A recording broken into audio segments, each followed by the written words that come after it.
definitely reach out, or you can message me directly. Lorena says hello. And Scotty says, yay, excited to see you guys go live today. So thank you everybody for being here. I'm super excited to be here to chat with Arbel, answer questions about freelance platforms, and just get your guys' opinions on the different platforms that exist, because Arbel is a Fiverr queen, but there are so many different freelancer platforms right now. So if you guys are on, I actually shared a poll on Twitter about this to get a sense of, where have you gotten the most deals? Is it Fiverr? Is it Upwork? Is it Incense? Is it Join Brands? There are so many.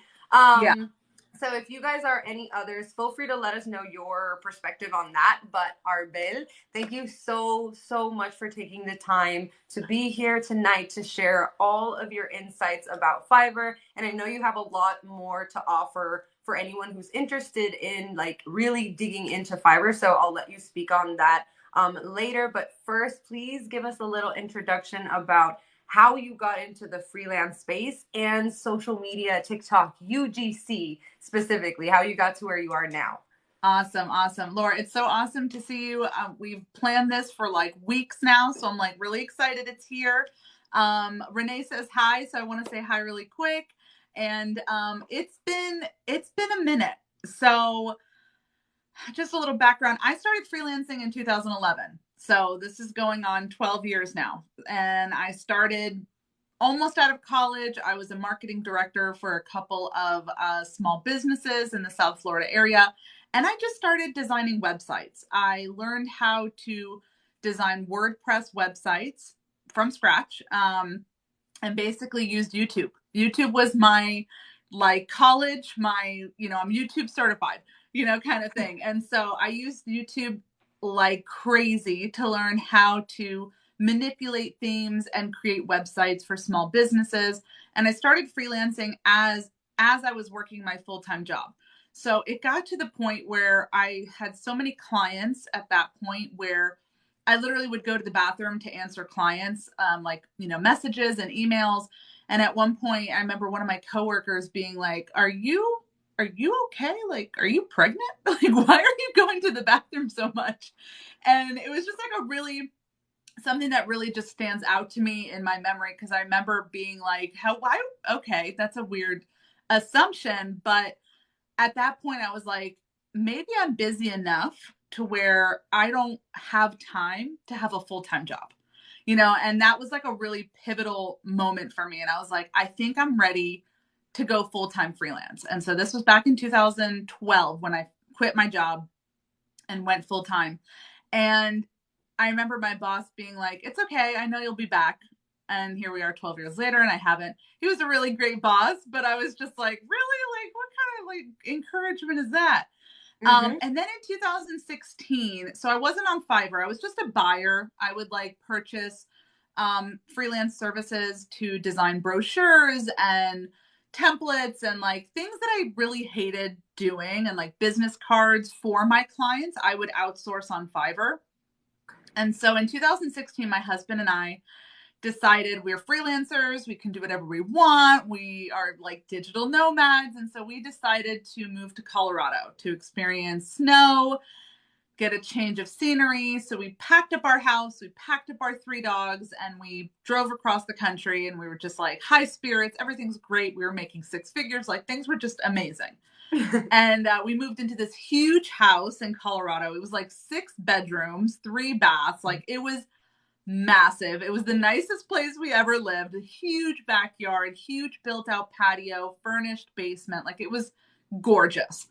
And we loved it. We lived near the mountains, and it was amazing. But within 6 months of moving, my clients all dropped off.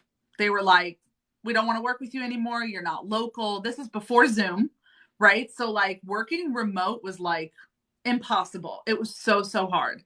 And so I lost all of my clients, and I couldn't get new ones in Colorado. It was like a really, really difficult time. So I was desperate. I was like, what am I going to do? Am I going to find a full-time job? I can't go back to working full-time. I've been working for myself for 5 years. Like, what am I going to do? And I was like, you know what? Whatever. I'm just going to create a gig on Fiverr. It's $5. Maybe I'll make like $200 a week, like whatever. At least I'll make something, right? Like I'll figure it out. And I set up a voiceover gig because I had like a dusty old mic that I had used to record voiceovers for some clients. And I remember like pulling it out and it was like all ratty. The box was just like all torn apart. And I was like, okay, I'll use this one. And YouTube was my best friend. So I went on and I was like, how do I use Adobe Audition? Because I had Photoshop and all of that. So I was like, how do I edit the audio? So I learned how to do that. I made an intro video, and 2 weeks later, I was slammed. I was slammed with orders. It just like took off. And I was like, I looked at my husband, and I was like, I guess we're doing Fiverr now. And I just stopped worrying about my business. I stopped, trying to promote myself because Fiverr took care of it. And a year after we joined Fiverr, we got pregnant. And that's when I had my pregnancy and then had my first kid. Then we had my second kid 2 years later. And I was really just focused on starting a family because Fiverr didn't take away that time that I would spend prospecting clients and meeting with clients and sending proposals and all of these things. And so that is when I started my voiceover career on Fiverr. But then I know this is kind of long-winded. I love this. I love knowing about you. I love this. And then in 2020, what are we now? We're 23. So last January, last January, my voiceover gig in December was like, it got featured on the homepage of Fiverr. And when that happens, it's like fireworks, like boom, boom, orders.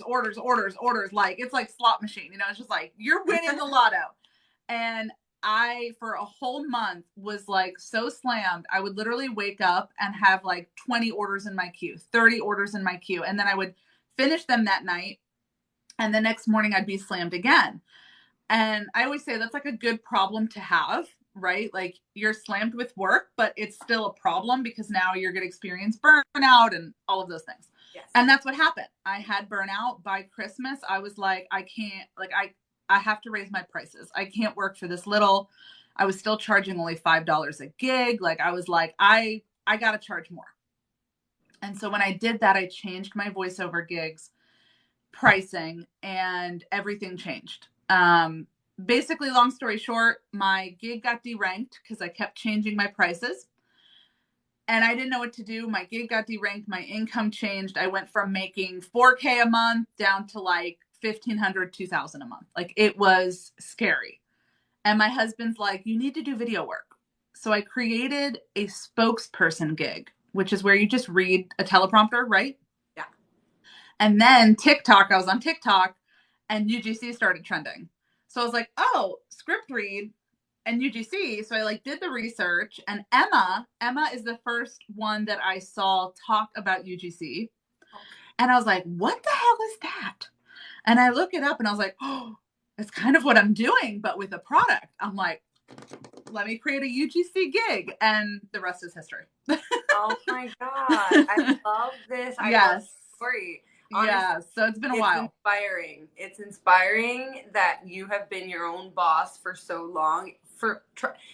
It's truly inspiring. I'm still on my first year of being my own boss, and it's so scary. There's so many things. There's so many moving parts, and I know that doesn't necessarily ever change, the moving parts aspect, but it's inspiring to know that yes, you can be your own, you can create your own income and you can be your own boss. Yes.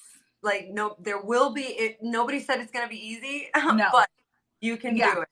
So thank you for sharing your story. Yeah. Did you go to Fiverr because you had already had experience like buying on Fiverr rather than going, let's say, on Upwork, LinkedIn, anything? Yeah. Okay. That's a really good point. Yeah. So I had actually tried all of them. At the time I did set up an Upwork account and then I started Fiverr because I did already have a buyer account. And, Fiverr, it's free to become a seller. So like you don't have to pay anything to create a gig. And at that time I was struggling financially. So I didn't have the money to now start applying to jobs and applying to, prospective work and whatnot. So that was my kind of like deterrent from Upwork, even though Upwork is a phenomenal platform. And I really did try and make it work. but I just couldn't get traction. And when Fiverr took off, I was like, okay, well, that's my path, you know? But Upwork, I get that question a lot. Like, oh, well, if you love Fiverr, do you not like Upwork? And they're both extremely powerful freelancing platforms. And if you can master both, like, we need to talk, like, because I need your help. It's usually like one or the other because they work very, very differently. Yes. Very, very differently. You know, Upwork is a business will come on, they'll put up their job details, and then all of these freelancers will flock to that one job and send out their quotes, send out their proposals, and then their rates and all of these things. And I found that to be really difficult when you're putting the buyer or the business in the hot seat. Like they're in charge. They get to determine who they're going to work with. So when you're now sending proposals to them, they're kind of like, it's like the resume, you know, jive when you're getting a job. So they're just kind of like, no, I don't like that person. And oh, I don't like that person, you know, whatever. So you're kind of in their mercy. Mm-hmm. Whereas with Fiverr, the seller is put on a pedestal. So like buyers will now start looking for you. You know what I mean? Yeah. So it's just a complete reversal of who has the authority when it comes to working with these businesses, right? So like a business will come to me now and say, hey, I want to do a UGC video, a 30-second video. I want commercial rights. I want to use it as an advertisement. I want to pay $100. I'm like, no. But what I can do for you is do a 15-second video with no commercial rights, you know, to maybe match your budget. And so that puts me at the advantage of I can now negotiate because they're coming to me. You know what I mean? So you have that like wiggle room. I know that Upwork has had a lot of updates in the last year. Yeah. But still, in this respect, like this form of freelancing where you set up a gig, Fiverr is the OG in it. Let's say so they're pro seller in a way because that is what their platform is built for. Right. Versus Upwork that now does allow for you to set up. They don't call it gigs; they call it projects. Okay. I set it up. I'm not an active Upwork user. I'm only on Upwork when I get an invite, so I don't actually like have to put in the work. Okay, but even those invites are like they invite me to apply to their job posting. It's not that they are buying my gig. So someone who is very low energy on the platform, which is not how you should be anywhere, but just in general, it's not getting any traction. I'm not sure how well developed they have the like algorithm, let's say, for like, oh, this gig is showing up to this buyer versus them posting a job post in general, which is to do it. Yeah. I've seen that. I'll get like emails because I still have an Upwork account, and I'll get emails because my profile is like filled out. And so I'll get emails like, oh, this person wants to invite you. So I've seen that. But then again, you have to then still kind of like fight with the other freelancers. And if I don't have any reviews, you know, how am I going to stand out? Which is a common question that I get on Fiverr. And it's a great question because it's scary, right? Like you're setting up your services, you have this skill set. Now, how are you going to stand out with 0 reviews? It's a very common question. But what I'm trying to change that perspective with my account and my teachings and my freelance big sis community, which I just launched like 2 weeks ago, which is really exciting. Yeah, it's really exciting. Is that you have to imagine that you are creating a new business and you're creating a website. Like let's say I wanted to start a Shopify store and I want to rank on Google, right? Like you don't have any rankings yet. So that is the same perception you need to have for your gigs. It's not that you don't have experience. It's just that you're new. And so if you create your gig to be like a website of yourself and you showcase what kind of skills you have outside of Fiverr, you have a better chance of getting reviews because buyers are very open to working with newer sellers as long as they look like they're taking it seriously. So the other thing that I say is that I'm a buyer as well to this day. I've literally hired 3 Fiverr sellers this week to do work for me. So like I'm a Fiverr buyer as well. And the reason why I like buying on Fiverr is multiple reasons. But the number one reason I like buying on Fiverr is because when I'm searching for a freelancer to work with, right? So I'm trying to find someone to do a Canva workbook for me, let's say, okay? I know how to work Canva, but I don't have the time. So I want someone to design it for me. Mm-hmm.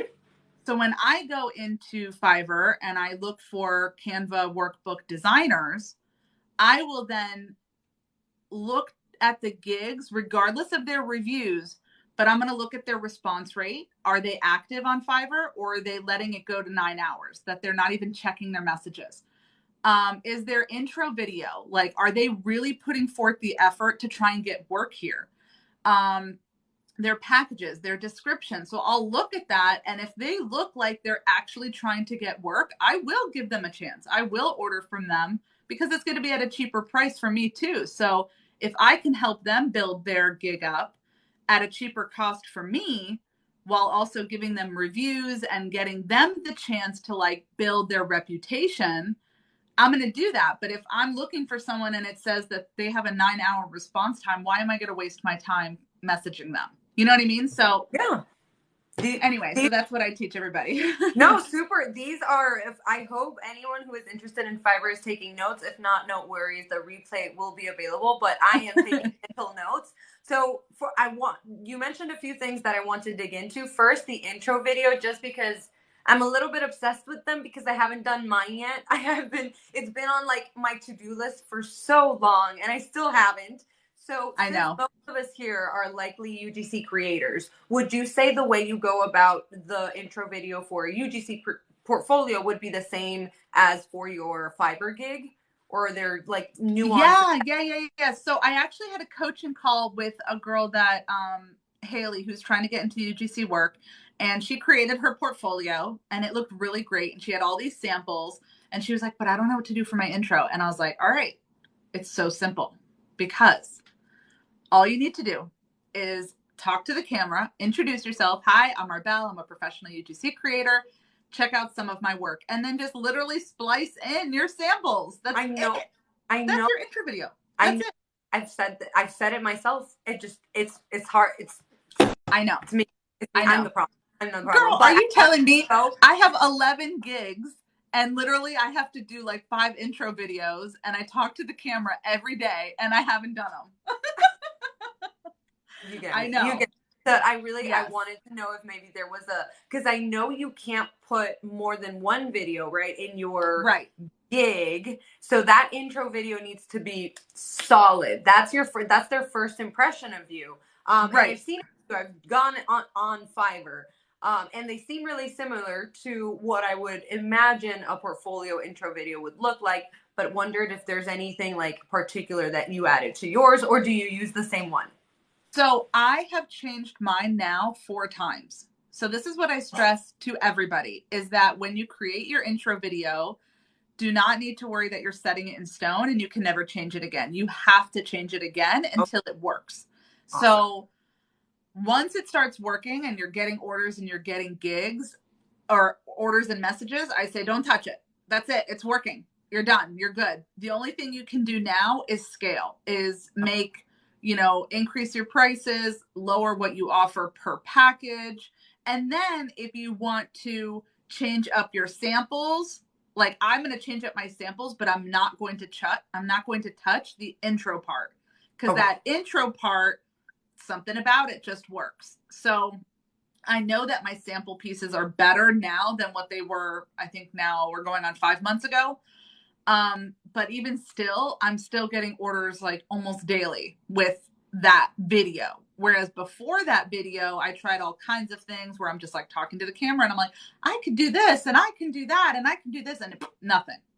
So then I changed it up, so like, it's just a matter of getting something out, like spend 2 hours, just create it. It doesn't have to be perfect, and put it up and let's see what happens. And then you can monitor it from there. Yeah. Okay. Do you have any questions on your end? I have a couple. Luz has a great question that goes into, because I have questions about really like Fiverr basics. This honestly, this might be a Fiverr basic question, but mine were even more basic. Luz asks, I need to know how to charge for usage rights on Fiverr. Is there a difference to what is normally said as the standard for usage rights for UGC? Yeah. So, usage rights is basically the same as commercial rights, right? Yeah. That's what we're saying. Okay. Because there's so many different terms that float around.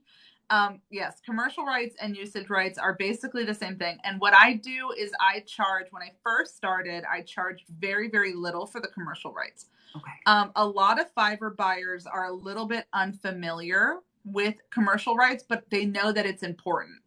So if you're just starting out, you could charge as low as $20 for commercial rights if you like really want the work, and then you can go up from there. Now I'm at the point after a year, I charge $100 for commercial rights. That's just commercial rights. If they want to use it for an advertisement, that's paid ad usage. And that is like 3/4 of the video cost.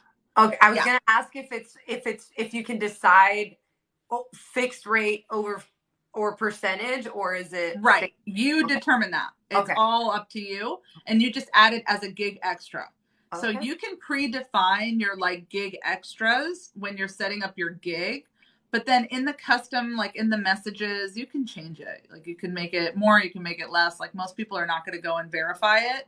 Some people do, but most people are just like, I want to work with you. So like, tell me how much it is. Let's get this going. And so you can chart. So I'll ask them before I give them a quote. I'll say, please let me know how long you would like the video and what you're going to use the video for. Is it for your website? Is it for Amazon? Is it for social media? And are you going to use it as an advertisement? And so that's when they'll say, no, we're not going to use it as an advertisement. We're just going to use it on social as organic content. So then I'll charge them commercial rights, like a small amount. If it's a bigger brand, like I worked with a brand, I don't think it's over here. I worked with a brand called Spa Sciences that's in Ulta, Target, Walmart. Like they're a bigger brand. So their commercial rights were much higher.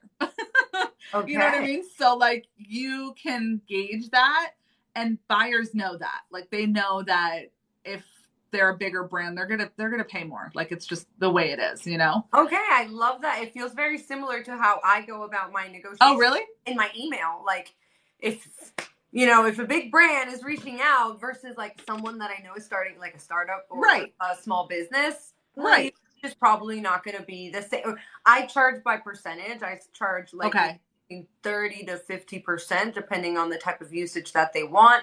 I usually include it I ask, do you want it for organic? Do you want it for an ad?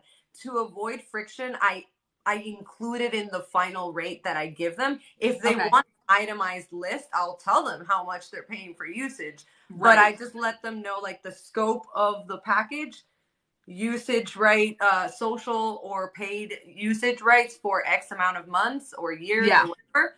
And this is the total. Exactly. Yeah. Michelle asked a great question. How long do you have the usage rights last? Because you said you asked them. So is this $100 fixed rate or the 3/4 a per month rate? Or per year? No. So I actually don't. I know this is very, very subjective. This is not written in stone. This is not black and white. Like every single creator is different. I do not give timelines. I do not give limits. Mainly because I do not plan on ever going and checking the content, if it's available or not. But then also, like if it's for an Amazon store, like they're probably going to keep it up until they want to change it, and I don't know. It's very subjective. I personally don't, but by all means, if that's what you want to do as a Fiverr seller, you want to do that, just make sure you communicate that to the buyer. I will say that buyers are not going to be familiar with that, and they may fight you back on that. So you have to make that decision if you're going to really you're going to turn down that work because of that condition.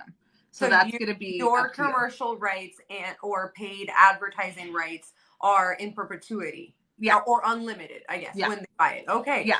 A lot of UGC creators, guys, do it this way for that same reason. They just Right. don't want the hassle of having to track the usage of their content, whether it's organic or paid advertising.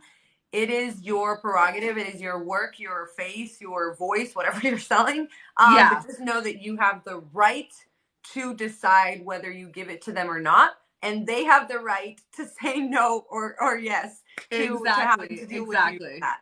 I as someone who I do month to month. So just so you guys know, and I have had no's, but I decide whether, like, that's what I decided. Like, I have limited usage for everything, organic and paid media.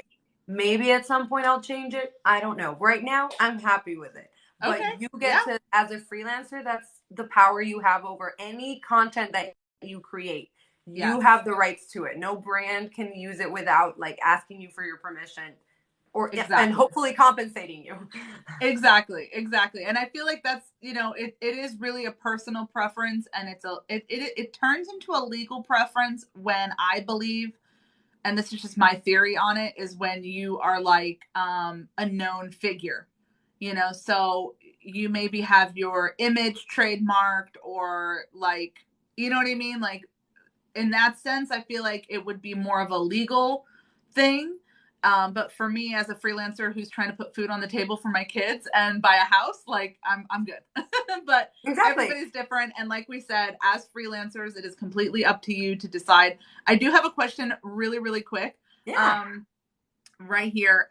So I have two questions. So one, do you have multiple accounts with different gigs you have? So Ray, if you're still here, you do not want to create multiple accounts, Fiverr accounts, under the same IP address. You are not allowed to do that. So Fiverr does not allow you to have multiple Fiverr accounts in the same household, aka the same IP address. And I have personally experienced this terms of service. And I think the reason why they do that is because they don't want you creating multiple accounts and then giving yourself, like, fake reviews. So that kind of makes sense, but it sucks when you want, like, for me, I've experienced it. I know, right? I'm definitely not a criminal mastermind, because I had not even considered it. I'm like, oh, why would, and then I'm like, oh, that's so smart. Makes sense. No, don't do that. Don't do that. Don't do that. The reason why I've personally experienced it is because I wanted my husband to do voiceover work. So I thought that it would be wise for him to have his own account, right? Like, that would make sense. And so you're not allowed. Let's just put it like that. You would just, on Fiverr, you don't need to be niche specific. So you could create a gig in UGC, and let's say you're really good at copywriting in the writing category, you can create a gig in copywriting. Let's say you're really good at graphic design. That's an entirely different category. You can create another gig in graphic design. So, like, I encourage everybody, once you get the hang of Fiverr, create more gigs, get them out, get more reach, get more exposure to your profile. And then they're going to be like, I've had so many buyers come from, I have 11 gigs, and I have so many coming from different gigs. And I'm like, oh, actually, I do have that one. This is for this gig. And then this is for this gig. So it gives you more exposure. So don't do that. Yeah. But I know you had another question, and now I have one question, but let me say this. Michelle said, thanks for sharing. There are so many varying opinions on usage rights.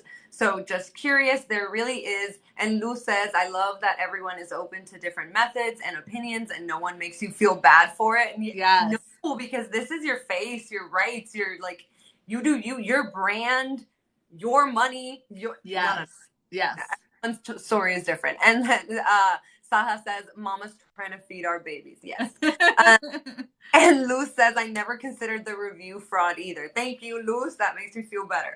Right? Yeah. I know. A lot of people are like, that's so stupid. And then I say it, and they're like, oh, yeah, okay. I guess some people would do that. Would you recommend getting really, really specific about the gigs you create? Like, you could create a gig that says UGC for your brand, or you could create a gig that says skits for social media, or testimonials, or spokesperson content. No, not testimonials, spokesperson content, or unboxing video, like a really specific gig versus just UGC. Yes, the reason why I'm like, is because actually, there are 5 subcategories under the video and animation category on Fiverr. where every single one that you just pointed out is a different subcategory. So yes, you would be creating gigs under each one of those subcategories, which gives you even more reach. Awesome. And then you would create gigs for like your dog or your cat, or let's say you're really into gardening or you're really into sports and you're really athletic. Create, like maybe you're on a weight loss journey. Create a UGC gig. I'm about to start my weight loss journey finally after 3 years, and I'm going to be creating a UGC gig about my weight loss journey. Like, send me free gym equipment. Are you serious? Like, I'm down. I love this because on Twitter, I don't know. You're not on Twitter, right? No. Oh my God. Not yet. On Twitter, there are these very specific there are the very generic call outs. There's need UGC creators for my roster. Sign up here. I need female UGC creators for like health and wellness, and that's it. But there are some more specific. I saw one today that for if you're getting married, or if you're about to be a mom, or if you just had some surgery, like really specific, hit me up because I need you. So like the same could go the other way. Like, instead of you piling the reply on that tweet, which is one of the like downsides of Twitter, you see these call outs, but if you don't catch them early, it's like piranhas. Like it's 100 replies. Really? Like one oh my call God. out. See, I which can't. is similar to the Upwork thing that you mentioned, like the yeah. But on Fiverr, you could create it. Like you could see that call out, and then if you're good for that, then just make a Fiverr gig, because probably another brand needs you. Exactly. And brands will like search those keywords, and then because there aren't a million subcategories, they'll type in like UGC for kids or whatever, and then my gigs will pop up, or UGC with dogs, and the dogs will come up. And the other thing that you could do is, but like I said, also, I get so many requests, and I'm like, I can find you creators that can do this like for a minimal fee, but I can find you creators because they're looking like, I had somebody looking for light installations, and you had to have a specific kind of light installation in your ceiling in order to work with them and work with this product. And like, those are very, not that you would create gigs for all of those things, but like, let's say you have a really beautiful aesthetic home. Like you could create a UGC gig for a home aesthetic UGC. Oh my God. I had a client it's story time. I had an Australia client for a bathroom / kitchen anti-slip mat. Like you step on it and you don't whatever. And I love creative strategy. I love copywriting. That is my forte. And so I really tried to pitch myself in that way. But this dude wanted photos. And I'm like, I look around in my bathroom. I look around in my kitchen. And I'm like, what type of photos are you looking for? Like, let me see. Let me make you a mood. Like I gave him mock photos, basically of my house. And he said, that's perfect. But then that made me think of, what if I had gone to like an actual showroom, to do that photos, like, higher. But if someone has that home, he was desperate for an aesthetic home for a photo shoot. And I was like, a lot of people like do really good editing. I'll do that because the home itself is going to do the minimum. So if you have that, I think it would really sell to so many different home DTC brands for sure. Yes. There's really endless opportunities. And then like, actually, let me answer this question Carla asked. I hope you're still here. Back to our usage discussion. What would be the difference between using a video on a website or social media and advertising? Wouldn't it all be advertising? So there's a big distinction for social media, right? Like, even though you're going to pay for a video to post on your own brand's like TikTok account, there's no guarantee that just organically that video is going to do well, right? Like you could post that video and it makes 300 views and then never goes anywhere after that. And so that's why commercial right for organic is not pushed as much, because there's a lot of uncertainty. And correct me if I'm wrong, Laura, but there's a lot of uncertainty with organic, whereas with paid, you are putting money behind that advertisement. So there will be views. You will most likely get sales from that video. Like it's almost a 95% that you're at least going to get one, if it's a good performing video, but organic is just organic. Like some of my videos I post on my own account don't do anything, and I think it's a great video. So like there's a lot of uncertainty. And then for a website, it's for a website, it's more like talking on behalf of the company. It's not necessarily selling the item. So I think about the value of the retail space where that content is going to live. So for social media, there are brands that believe wholeheartedly in organic marketing. Okay. And only look for organic marketing. That's fine. That's great. There is a place for organic marketing. But like Arbel said, the likelihood of conversions, the return on investment is not going to be the same as if you had done it through paid advertising. So the value of usage for organic is likely going to be less than for paid advertising, where you put money behind it. Now, the websites, for me, the value is different funnels go to the website. So instead of it just living on Instagram, where only the Instagram audience is going to see it, you are likely, that brand is likely funneling people from Instagram, TikTok, Pinterest, a newsletter, anywhere they can to that website, Google. So all of this money is being put towards pushing people to the website. Usually that's the brand's like main hub. So if content is there, it is going to be shown. It wants to be shown to all of their audience, like not just their Instagram audience. They want that content for their entire global audience, essentially, because a website is shown on Google, and it is also on their like link in bio, and it is also on their newsletter promotions. So a website is a very valuable like retail online digital space. So that would be like digital media rights more.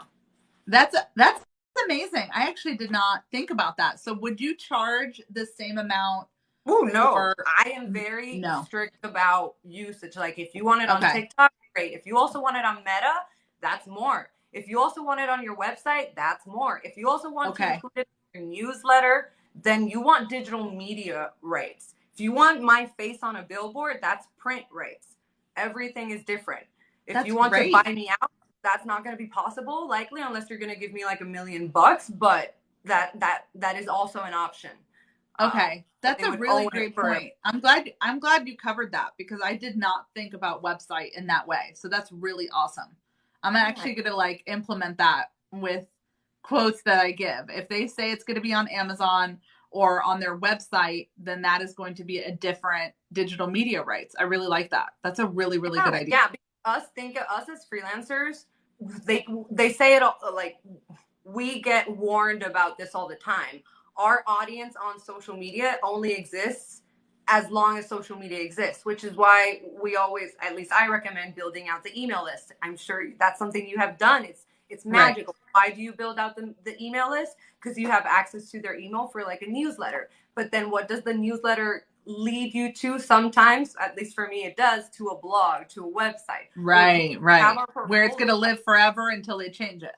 Right. Exactly. So that's a good point. Like when you as a freelancer keep expanding, you're likely going to have Sky here knows, you're likely going to have a blog or a website of some form, and there you can offer ad space. And so that's like your audience, from not just Instagram, from TikTok, from your newsletter, you're going to funnel all of it to that website, just like a brand does. So like that's why I started thinking of it from that perspective. That's great. That's really awesome. And Carla said, oh, so rights depend on the extent of how the buyer circulates you. Yeah. Right. And how they're going to use you to make them more money. Correct. And more views or more followers or more whatever they are. Yeah, more traffic to the website. More traffic, more exposure, more follower count. Exactly. That's really awesome, Laura. I'm glad we talked about that, because I love talking usage and getting opinions on this. Do you feel like when you started, well, I guess that because you didn't start with as many gigs as you have now, right? Do you recommend that people start with a lot of different gigs, or do you recommend to keep it at 2 to 3, get stable with that, and then keep expanding? Like, how would a beginner go about this? Because I have Gabriela and Luz saying They want, Lou said, I'm scheduling a Fiverr focus hour. And Gabriela says, on my way to Fiverr. So awesome. How would they not feel overwhelmed with like starting out their first few gigs? Yeah. One. Get familiar. So the gig is like a very singular part of Fiverr. And any platform, right? Like your Etsy shop is one thing, but then you want to get Star Seller, or you want to get like, there's all these different components. And so you need to get familiar with all of that. You need to get familiar with sending out custom offers, talking with buyers, having your response rate up. That's a huge, huge metric for how your gig is going to perform. Fiverr wants you to respond within an hour. And if you're responding less than it or more than an hour, your ranking's going to drop, your buyer messages will go down. Like all of those things play a really important part. So like just start with one, see how you can manage it. Make sure it's for you, right? Like not every platform is for everybody. Some people just don't like Fiverr, and that's okay. You know what I mean? Like feel it out, make sure it's for you. Do you the best you can, try and get it up and running. So the most important thing is just to get a solid, what I call optimized gig. So it's a gig that has a keyword friendly title, an intro video that really speaks to who you are and what you can deliver to buyers, a good description, low pricing so that you can get those orders in, and then start getting those orders in. Get like 5-10 reviews. And then when you're like, oh, wow, okay, this has the potential to really be something. I like the way this works. I like dealing with these buyers. I like the inbound aspect of it. Then you start exploring additional gigs. So what I'm working on right now, actually, to help with this is I'm coming out with a free mini course that's coming out in like the next, I'm going to try and work on it and get it done in the next 2 or 3 weeks. And what it's going to be, it's a free mini course. It's going to be a 5-day course. And every day you're going to get like a little video from me that kind of walks you through how to pick out a gig on Fiverr, how to look through all the categories and not feel overwhelmed by all of the sellers and like the noise, right? Because when you look at a gig, when you look at a category and you see all of these graphics, it just looks really noisy. But when you know what to look for, it looks very simple. And so I'm going to teach that in this little mini course. And then at the end of it, I will tell you how to like basically create an optimized gig on the surface level. So if you are interested, go ahead and check out my free guide right now. It's terrible right now. And I will admit that. I'll be the first to admit it. It literally just teaches you how to become a seller. There's really no information on it. It was my first product. But I am working on this mini course. And then at the end, that guide will kind of teach you how to become a seller and all of that. But that is a big, big question that I get a lot of people asking is like, how do I start with one? How do I create more gigs? And so we'll get there. It's there. So if you're interested in that, just download the free guide and you'll get added to that list and I'll send it to you when it's done. Definitely follow Arbel if you haven't yet. Do you feel that you started, so to scale or scaling on Fiverr means ranking on Fiverr, essentially. Like you scale when you start ranking better, and you started ranking when you started building out more gigs. Like I've been watching your stories, and I know you raised your prices recently. Do all of your clients leave reviews? And is that why, like, I'm assuming that maybe you haven't had any bad reviews, but what if someone leaves you bad reviews? Does that like completely de-rank you and then you have to kind of start all over? That's a good question. And thank you for like summing up my story. It's something new, you guys. If you're on Instagram, please go follow me there. I've been really active on stories. Yeah. I really like the story feature. Me too. I love the difference between, I love that every platform is different and I get to like express myself even on stories in a different way than I would here on TikTok.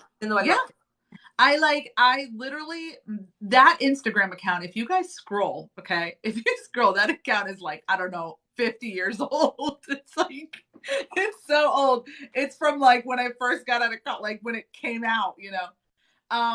So like, I've always tried Instagram and I just never could get it because there's so many features. It's really robust and I just never got it. And then TikTok, I was like, I got this. I understand. I can show up as my authentic self. Like I'm good. And then TikTok kind of just like started being weird, and I felt like my content wasn't as relevant as it was before. I don't know. It was like that weird month where all views were down, and then the ban and just all of that. And then Abigail, if you follow Abigail. Of course. I'm all about research strategy. So Abigail, I've followed her since she popped up on TikTok. I love her. And yes. You're going to be one of her next big success stories for sure. Yeah, girl, she has helped me so much. She is so amazing at what she does. And she is seriously, like, if you guys haven't signed up for her digital product bootcamp, I highly suggest you do. But anyway, she was like, you need to get on Instagram. And I was like, all right, girl, you say to do it, I'm going to do it. So I started doing these stories, and I was like, oh my God, I really like that I could just very instantly show up and talk about what I'm doing. Anyway, so back to the question though. So scaling Fiverr means going from making however much you make normally to doubling that. So that's what happened to me when I was just doing my voiceovers. I think the best month that I had was like around 4,700. Like that was like the best month that I had. And I was busy as hell. I mean, working every single night, like no breaks, every single day, 24/7. It never stopped. I never had a day where I didn't have voiceovers, which is, again, a good problem to have, right? But it made going on vacation and doing those things a little bit more difficult, right?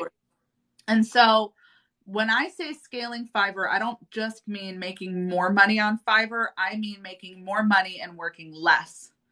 So now I'm at the point where instead of with my voiceover work, let's say 20 orders would come to $1,000, for instance. Now 2 orders come to $1,000. And I know, and it's like, what? And then I literally spend 3 hours working on those 2 videos and I'm done. Whereas before, those 20 orders would maybe take me 3 days, you know what I mean? Spread out. So that is what scaling on Fiverr means. It means getting to the point where you have enough reviews, you have more confidence to charge more. You're okay taking less jobs and higher paying jobs, which is very scary when you're reliant on one gig. And that's why I say create multiple gigs, because when I was doing my voiceover gig and that was my only gig, that was my money making gig, and I touched it and I wanted to charge more, it backfired badly. And that's when I say, before you touch your money making gig, create more gigs. Okay. Before you get overzealous and you're like, all right, now I'm going to start charging $500 per video instead of $250. That's a big difference, you know, like, whoa. Build out your other gigs, get them performing, and then scale your main gig. Okay. So sorry, I'm getting really specific. I don't mean to get... No, this is great. I love that. I love this because there might be people here at some point that watch this replay that are already on Fiverr and this is the advice they needed.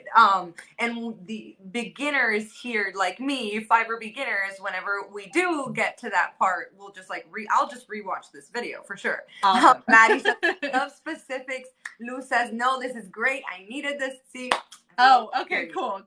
And so, you know what, guys, I talk about this a lot in my Freelance Big Sis community. Yes. In the Facebook group, I'm very, very active in there. And what I do is whenever somebody posts something, I'll give my feedback. And this topic, actually, I'm going to make a post about it in the group so that they can hear it and maybe put the replay of this in the group.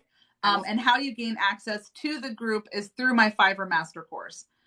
So once you enroll in my Fiverr Master Course, you immediately get the link to the Facebook group and I instantly give you access. And the main reason I do that is because I reference a lot of my material in the group. So people will ask, it's a lot of lessons. So somebody will ask me like, oh, what should I choose for my gig title or something? And I'll go reference the gig title lesson. It'll really help you understand this a little bit more. But here's another tip in addition to that, so Renee says the group is amazing. So much info. Thank you so much. I'm sorry. I have a question here. No. I will not forget mine. I hope. Okay. Really quick. So if I don't respond while I'm trying to sleep, I'll be ranked lower. So Renee actually replied to them. And it is a tip that I recently shared in the group where when you are sleeping or you're out and you cannot respond right away, make sure the app is closed out.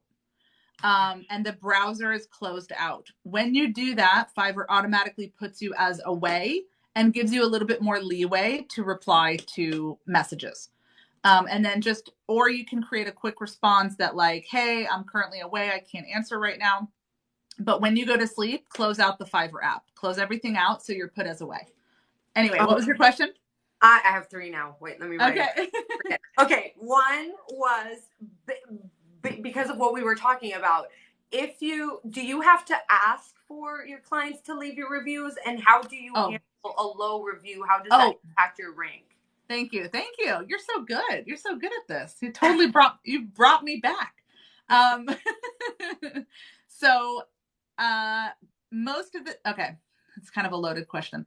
Not a loaded question, but there's a lot. I'm going to try and slim it down. If you deliver high quality work, you deliver on time, you deliver your best work, 9 times out of 10, they're going to leave a review. Some small businesses, they just don't know the power of the review. And so if they don't, you can just kind of message them and say like, hey, do you think when you have some time, if you could leave me some feedback on how you liked my work and if this and that. You can't ask for like a positive review. You can't ask them that. You'll get flagged. They don't want you harassing buyers. I've had really great success with my buyers leaving reviews because I communicate throughout the entire process. Like I am on it. Like I'm just like, okay, I've received the product. I'm going to go ahead and write up the storyboard, just letting you know I got it. You know, good customer service, good communication, like be on it, deliver early. Don't wait till the deadline. Does that happen 100% of the time? No, of course not. Like I'm human, you know, it happens. But I always communicate that like, I'm sorry, I'm going to be a little bit like close to the deadline. You know what I mean? So keep the relationship flowing. Have I had bad reviews? Of course. I've had, I think 1-star review in my career. No, maybe 3 in the 7 years, maybe 3. And no, it did not. It did not work like, I mean, I guess it depends on how many. It's like a percentage, right? Like an average, right? So if you have 5 reviews and you get a 1-star review, that's going to suck. That's going to be bad. I teach all of my sellers how to be really great sellers so that it doesn't happen. And there's a lot that goes into it. It literally goes back to how you phrase your gigs. Don't overpromise, underdeliver. And then feeling buyers out in the messages. Like that is so important. If they are difficult at the beginning, turn them down. Tell them you're not the right fit. You can do that. It's your business. Don't have to take everything. I love that you're saying this because Luz had this question that kind of relates to this. She said, how do you respond to messages of buyers with products you're not interested in? Yes. You absolutely can say, you know, I'm sorry, unfortunately, I'm not working with products like this. It might be best that you find another UGC creator at this time. Anytime that I have went against my instinct on working with a buyer, it's turned out to be difficult. Like you have to use your instincts when it comes to communicating with buyers. If they're difficult in the chat, they're going to be difficult when they give you money. Like it's just the way it is. And you can turn down work. But also to avoid messages like that, you need to put in your gig description what you will not do. So a lot of times people are like, I will do it all. I'm the best. No, narrow it down. Say the things that you will not do. Like I will not do any investment related videos. I will not do any adult explicit content videos or language or things like that. I will not do like drugs. What's like that? Drug related products. Right. Like I saw one with a marijuana, like a weed roller. I saw on Twitter. Oh, I saw it on Incense, was it, I think? Yeah. Really? I thought maybe she did it for instance, but I saw it on Twitter. I was like, oh my God, even UGC for that wild. Oh yeah, that's huge. So yeah, you need to be specific. And then testimonials, I will only do if I really believe in the product. If I want my face to be part of it and I believe in the brand, but usually I'll turn down like where they want me to say like, I used this supplement and I lost 30 pounds. That was the other thing. I don't do weight loss. I don't do weight loss supplements because I'm not losing weight right now. So like I'm not going to promote like medicine, if that makes sense. Got it. Yeah. Yeah. Okay.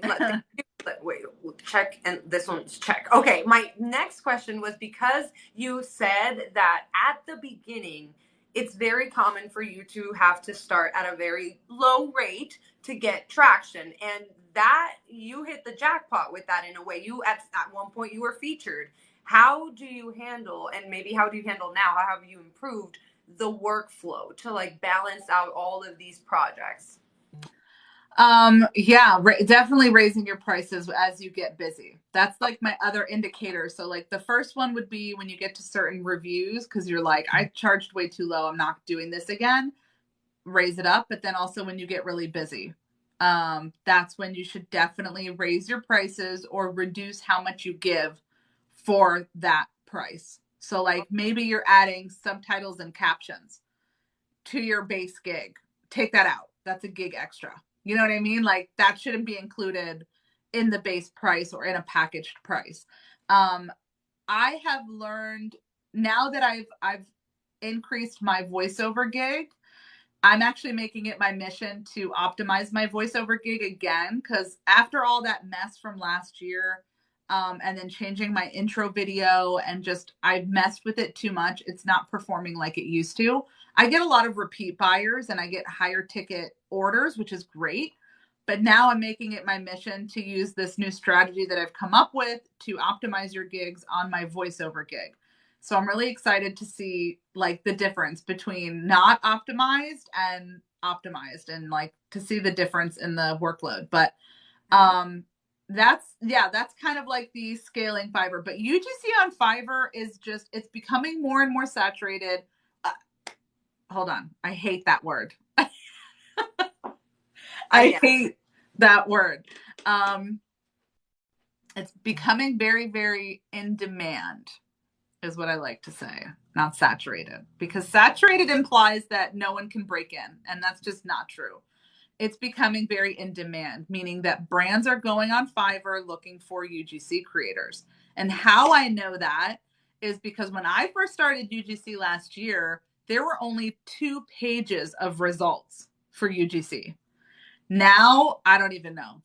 Let me see what is now. It might be like 20 and now. Fiverr has been doing a lot of optimization as well as Upwork, but in the last few months, like just recently, they launched the influencer program. So I'm not. I haven't dug into the specifics of the eligibility, but I know that they have like different tiers and different benefits. And I even saw Arbel. I don't know if your For You page has shown you, but I saw Fiverr sponsored ads. Yes, I saw them recently. And I was like, oh, so this is like, I'm not sure if that's already part of the, like she's part of the influencer program. So that's, that's already like going, or if she was just someone that Fiverr reached out to for Spark ads. But the point is like, Fiverr has reached TikTok in a way. Like I have seen people talking about Fiverr, but not Fiverr promoted as a brand on like itself. Yes.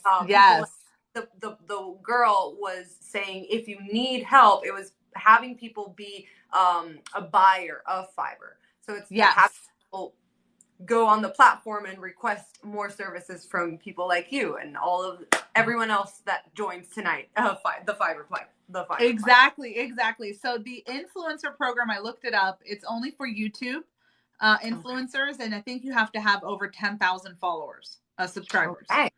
Yeah, so it's pretty hefty. That is why I really felt like I could get some reach here on TikTok, because Fiverr was like I'm still telling people what Fiverr is because they haven't touched TikTok. But yes, I saw that ad as well, and I was super excited because I'm like, finally, you guys are getting on board here. Like, hello. But that is also what I do differently, is because I'm trying to attract good quality sellers to the platform, whereas Fiverr is just trying to get you to come on and buy from freelancers. And so that is I mean, it's true. Like I said, I use Fiverr sellers for my own business. Like I literally hire, and the reason I love working with other Fiverr sellers on the platform is because the money stays within Fiverr. So like the money I generate as a seller, I can now use that money to buy services. So it's like it never touches my bank account. It never like goes out. It's just so easy. I know the work's going to get done at a certain time. Like it just, I don't know. Thank you, Fiverr, I guess.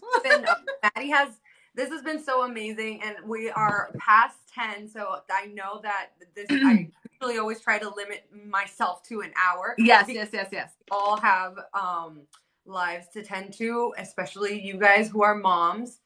I always feel so inspired by you guys. So thank you so much for giving me an hour of your time. But Maddie has one more question, at least on this side. Is voiceover work in high demand right now? I really enjoy doing it. Do you, from your opinion, from your perspective? Yeah, it's very high in demand, and it's been one of the pillars of Fiverr is voiceovers. But again, that doesn't mean that you can't break into it and create a gig. There are different kinds of voiceovers. You have the professional voiceover where it's like studio quality, no background. But I'm getting a lot of requests for natural voiceovers because people want voiceovers for their TikTok videos and they don't want the professional sounding quality voiceovers. So doing it on your phone or doing it with an extra mic on your phone is going to be great for those gigs. So you don't need to have a studio and all of that. And I will say, Maddie, this is something that you can offer. I mean, everything that Arbel has said about how you offer gigs on Fiverr is also something that you can offer. Like you can package up and offer to the brands directly. Yes. If you want to do voiceovers, you can ask brands, hi, do you have a content bank that I can help you repurpose and I will add the voiceover footage? Exactly. And if you want to also edit, I know you like editing. So I just had a brand who didn't need me for like the actual UGC anymore, but I gave them a list of everything I can do. And they were like, you know what? We do need a video editor. Oh, nice. Content bank. Can we talk about that? And I'm like, yes, we can. Of course we can. That's awesome. That's so awesome. Always offer your service, all of your services. Oh my God. Well, Laura, whenever you're ready to get on Fiverr, girl, like reach out. I'm gonna get you on there, and I would like tell everybody. I definitely want to Marieli's since Marieli's popped into my For You page. She is, I think, the first. I think was the first I've heard about Fiverr in general. Like I hadn't heard about Fiverr ever. And then she popped up on my For You page and I started looking into Fiverr. And then the algorithm said, oh, you want to know about Fiverr? Here's Fiverr. And that's when I came across you. And so wow, that's awesome. I've always wanted to be in it, but I know that there is like an amount of energy and dedication that you need to be able to give it if you actually want to see conversions from that energy. Yes,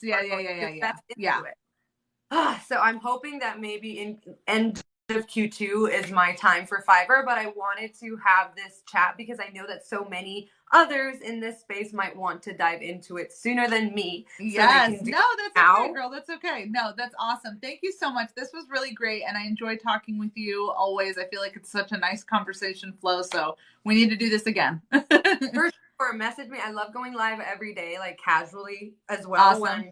Or anything, so let me know and I will send you this live probably either tonight or tomorrow, and it'll be on the hub as well for anyone who wants to see it. Awesome. Good night, everybody. Thank you for being here. Thank you for the likes. Have a good night. Thank you. Have a good night.